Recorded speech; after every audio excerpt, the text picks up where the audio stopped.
Part 4. We're making this short, and I'm going over things not in super specific detail.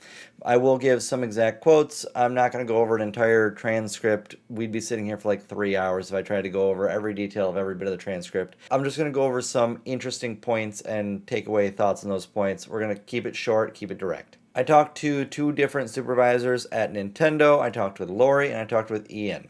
Lori was nice and short, about 15 minutes. Ian was a bit longer, about 45 minutes. We got some more information from Ian. The Lori information is kind of questionable. We'll dive into that right now.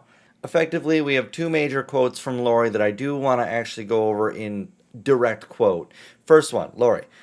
Basically, what they said is that the reason why it was violating the rules is because the course cannot be cleared unless a behavior that is not expected on the development side is used. So basically, they're stating that if a jump that is required to clear the course is something that is not part of standard gameplay, that's in violation of the rules. So, that's problematic all over the place. That's Okay, so if we're going to define something as it is not standard gameplay, so it shouldn't be in the game, where what is standard gameplay?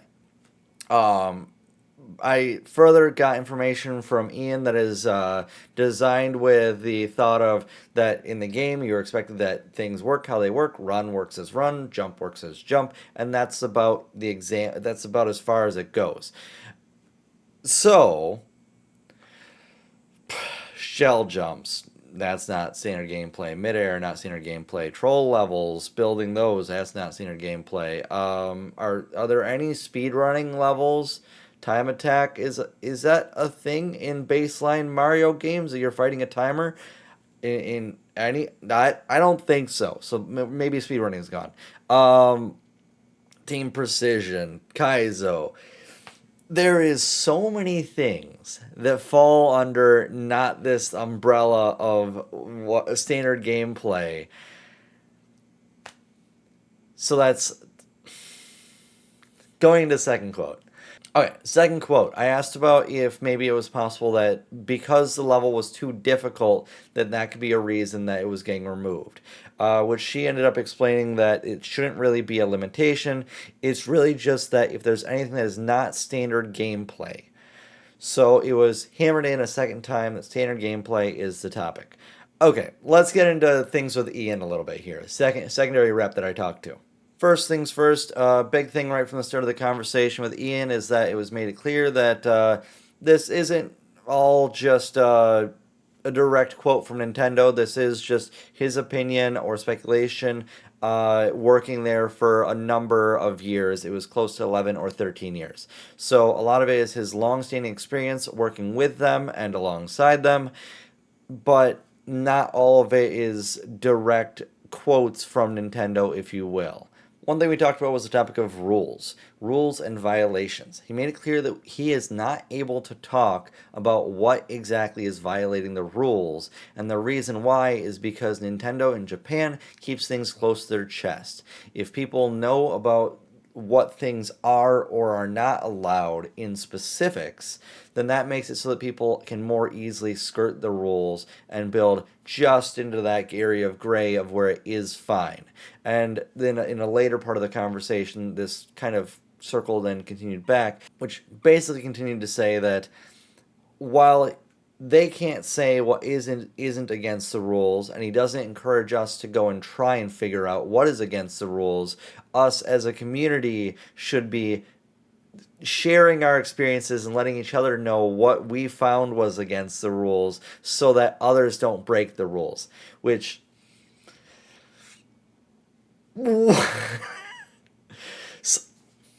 so you can't tell us what broke the rules, and we are supposed to communicate amongst each other and figure it out ourselves. My guy. Now, mind you, I'm not angry at Ian or anything like that, but the concept thereof of how that would function. I asked about if there's any kind of public or internal document that goes over what is or isn't against the rules, so that there's any kind of concise way of knowing what's not what you can't build, because it's a game about building. A lot of people are going to accidentally build things and then they're going to get removed and punished for it without ever knowing what they built was against the rules. That's a little not great. And he basically stated that, well, really just anything that's not being made in the game the way that the game was intended to be played, so any kind of workaround or glitch or anything that can do a kind of neat thing in the game to some people that isn't how the game was intended to be played, because it's not how the game was intended to be played. It just shouldn't be in there. It should be straightforward, like jump is to jump and run is to run. A specific quote there, that is exactly what was said. Um, so there's a lot of crazy setups that people build that is not run is to run and jump is to jump, and all of those things exist. That means that is so wildly inconsistent. I asked about if there's any kind of clear guidelines at all about what is or isn't standard gameplay. What's standard gameplay and what is non-standard gameplay. Then you have a third kind of thing of advanced techniques, if you will, that could fall into either category, and it's a little awkward. And he is not able to give any kind of definition or anything like that. They have nothing posted. There's no clear information whatsoever of exactly what standard gameplay is or what anything that deviates from that is. One thing we talked about was his role at the company, kind of what his job was and what it entails, and what he is and isn't allowed to talk about. Example, the rules and violations, that he couldn't get into those details. An additional detail is that he could not speak on the topic of gameplay, of like actually how to beat a game or any kind of advising like that, because he previously was a gameplay counselor. It was, I believe, the title that he gave, which he specifically would answer those questions for people that would call in, and it also coincided with his current role. At some point in the 2000s-ish, once internet became a thing, everyone has all of that at their fingertips. It kind of just invalidated what that job originally was, so now he is specifically not supposed to use any time answering those, and is just here, one second. Let me get the exact quote. We removed the gameplay assistance portion, so if it does not pertain to guidelines, mind you, he said he's not trying to tiptoe around the rules. It's just if it's anything gameplay assistance related, he's not supposed to answer them. Which, I mean, fair deal. It was cool to find out that bit of information, but, I mean, fair deal. Additionally, I asked a question on the topic of supervisors. Are people inflating their titles? What's going on there? Everyone that I've talked to as a supervisor kind of doesn't add up. He basically explained, in quick summary, that of his large explanation, he basically explained that it would be a disservice to myself and the other consumers for anyone that has complex problems that complex problems. For anyone that has more difficult issues or things that couldn't be answered by their front line, it wouldn't be great for us to have to constantly deal with their front line. So I was effectively given a supervisor only number that just skips me ahead straight to them. Mind you, even a lot of the supervisors couldn't answer any of the questions that I had, or many of them. So you win some, you lose some, but it was better to not have to deal with that front line itself. So that was kind of cool that was just in place already. I asked about if moderation is at any point actually overviewed by a person. He stated that he is not 100% sure. He believes that there's likely an automated system, and that he's pretty sure that it's reviewed afterwards before action is taken, but he cannot with 100% confidence say that there is a human actually reviewing any of it. I asked about patching it out, because from my understanding they could just change it so that if you do a jump and you don't have jump held for any frames of the jump, which would be how this buffer jump would trigger things, if you do that, then just make it so that it identifies as a frame one jump in the same kind of like mathematics, right? Or one frame jump. Why would they not just fix the problem instead of leaving the problem existent and then punishing people that unknowingly are breaking a rule, and he effectively said he's not entirely confident and that it could maybe have some kind of butterfly effect that could break other things down the line or other core mechanics. So, kind of a non-answer, but I mean, it could be the case. I did attempt to ask on because at this point I've received two violations, in my understanding, the levels being removed as well as being told I could re-upload the levels by them, and then that being removed and getting all of the likes removed and all the feedback removed, blah blah blah blah. Right? So I was just curious because that feels a little bit unfair to be on the receiving end of that they were removed without any kind of rule in place. It was obvious that these are going to get removed because you can still build the setup. And I was told that I was probably good to remake it, and then I was effectively punished for having done so. It just feels a little not great on the consumer end of things. Mind you, I was super nice in the phone call. He basically apologized that he can't give any specific answers on it, and that it's really ultimately up to Nintendo Japan. And then we got to an interesting side of the conversation. Okay, I'm going to give a direct quote here. There's a lot of ums and knows, but I'm going to read it real quick just so we have the context. At the same time, it's still, I get your point there.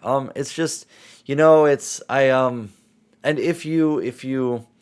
if any of the team are Japanese or speak Japanese, then they might, again, this probably has been attempted, but you might want to have them call a parent company. But yeah, it's ultimately we're trying to help, and so I said, just to clarify your last sentence, you were suggesting if I know someone that speaks Japanese or anything like that, try calling the Japanese parent company. Am I understanding that correct or no? And continuing the quote, Nintendo Company Limited, yeah, in Japan. My understanding is that they could also need to reside in Japan, but I don't know. It would be worth a try at least that because they do have their consumer support there. That you could have them, you could have someone who speaks Japanese at least speak to them and see what they have to say on the matter, because at the end of the day, like I said, it goes to them anyways.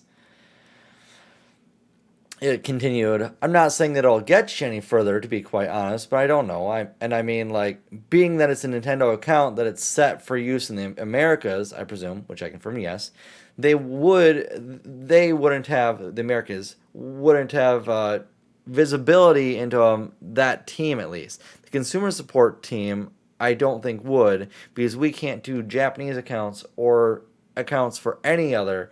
Okay, so it sounds to me like the Japanese team may or may not have access to seeing my account. Previous evidence suggests that they do. And it sounds like they have the full control of everything, which makes sense logically. And at this point, this employee is suggesting to me that if I know someone that speaks Japanese, or if for some reason I did, or if I know someone in Japan, that person could call the Nintendo, here, one sec, the Nintendo Company Limited in Japan and attempt to get further information. I don't think that's a path that I'm taking because of the feasibility of it. Because I don't know anyone, as far as I know, I don't know anyone that speaks Japanese or lives in Japan currently. A friend of mine is going to Japan for his honeymoon here in like a week or two, so that's cool. But he doesn't speak Japanese. But, I mean, that certainly is an idea. I don't think I'm going to reach out and try to make that happen because of everything that's involved in making that happen. I'm not saying I won't, but I don't think I will. I don't think I'm that invested for the bit. But let's not rule it out because from the start I said it'd be funny, right? From the very start, chapter 1 of this all, I said, It'd be funny if I called Nintendo about the level getting removed and tried to get an answer, and if I got an answer, that'd be really, really fucking cool, right? So I did it for because I thought it'd be funny, and and we got some interesting information and so on and so forth. But I could continue, and we could. It would be really funny if I got a hold of Nintendo in Japan. One of my moderators was joking to me in the Discord. He was saying, if I get my situation here sorted out and I end up making some money, I'll pay for you to fly to Japan. Which I'm taking that as a joke for reference. That's a joke to me. Uh, Mind you, I appreciate the sentiment wholeheartedly, but no expectations of that occurring. Don't even know if hypothetical went to Japan, how I would even the connections to right. But anyways, I did continue on to ask on if he could contact them and if I could get some kind of not necessarily a letter, but anything written or anything formally of letting me know of any kind of differentiation, so we as a community can understand why some things are allowed, what's not allowed, and we can use that to progress and build and know how to follow their rules more appropriately, if you will. So he said that he can't really. He specified there's legal implications of getting things in written word, and she's like, yeah, I got you, I understand.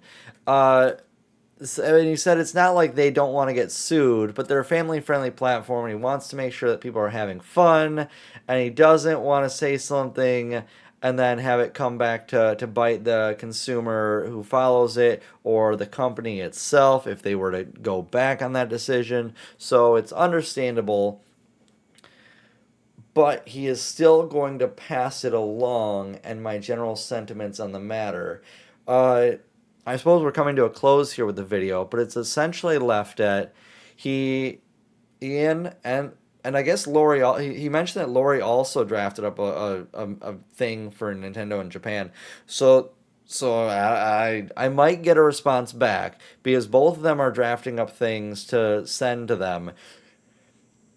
I know Ian for sure is mostly on the topic of attempting to gather further information as well as see about appealing what's happened to my account because as far as I'm concerned, I don't even like the let's say the haters in the comments, right? Even you guys got to recognize that I've built a setup that I don't know, at least in the moment, I don't know that it's against the rules. It's building in a building game. The level gets removed and flagged.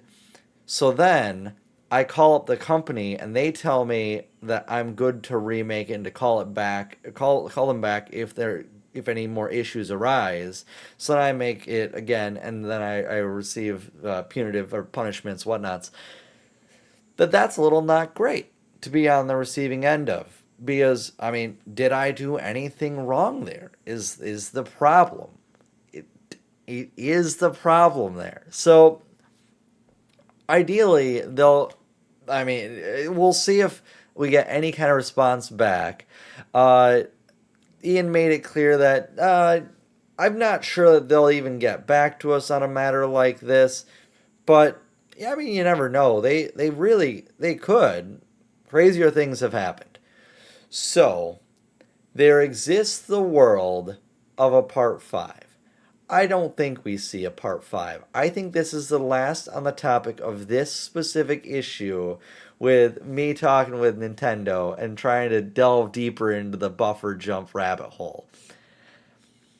If it does get something back, I'll update you. But this is where we're leaving off.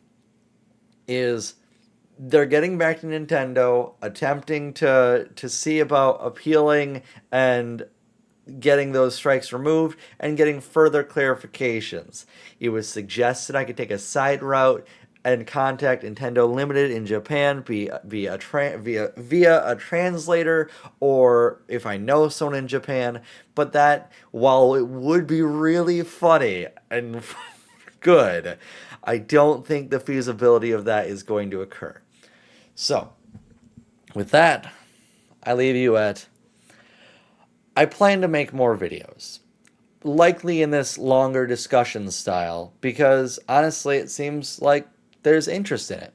And if you guys want to hear me talk on things, I'm down to talk on things because I find it fun too.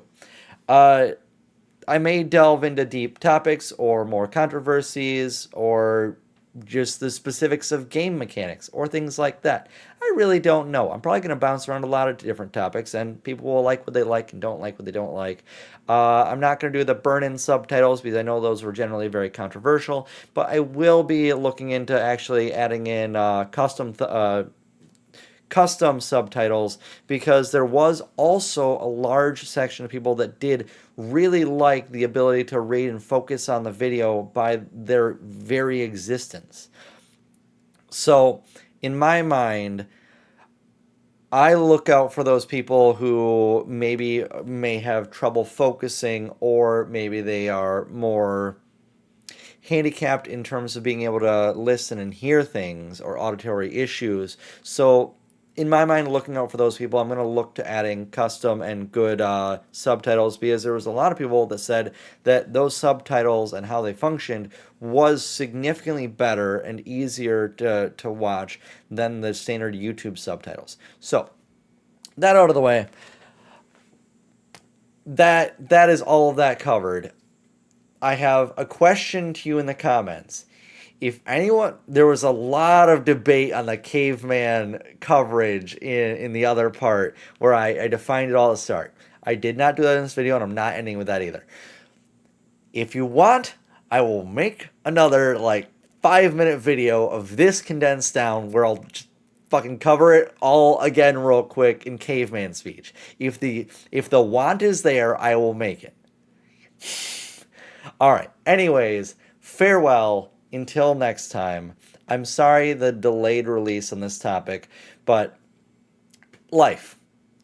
You guys have a great wonderful rest of your days. If you're not subscribed, please consider subscribing, liking the video, all that jazz. I'll see you next time, or I won't. You guys have a wonderful rest of your day or life or whatever. Bye.